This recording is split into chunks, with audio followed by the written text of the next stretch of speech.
জামায়াতের আমির শফিকুর রহমান বলেছেন, আগামী বছরের ফেব্রুয়ারি মাস নির্বাচনের জন্য উপযুক্ত সময়। আমরা দুটি সময়কে উপযুক্ত মনে করি। একটি ফেব্রুয়ারির রোজার আগে, তবে যদি এ সময়ের মধ্যে সংস্কারগুলো এবং বিচারের দৃশ্যমান প্রতিক্রিয়া জনমনে আস্থা সৃষ্টির পর্যায়ে না আসে, তাহলে সর্বোচ্চ এপ্রিল পার হওয়া উচিত না। শনিবার সকালে ঢাকার মগবাজারে আল ফালাহ মিলনায়তনে বাংলাদেশ জামায়াতে ইসলামের জেলা ও মহানগরী আমির সম্মেলনে তিনি এসব কথা বলেন।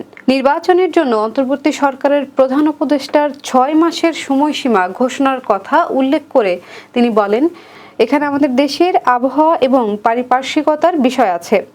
ফেব্রুয়ারি মাসের শেষ এবং মার্চ মাসের 3 ভাগের 2 ভাগ রোজা থাকবে। সে সময়ে নির্বাচন সম্ভব নয়। জামায়াতের আমির বলেন, সংস্কার কার্যক্রম যেটা হাতে নেওয়া হয়েছে তা যদি আক্ষরিকভাবেই গতিশীল করা হয় এবং অংশীজনেরা সেরকম সহযোগিতা করেন, তাহলে সরকারের ঘোষিত সময়ের মধ্যে সংস্কার করে নির্বাচন সম্ভব।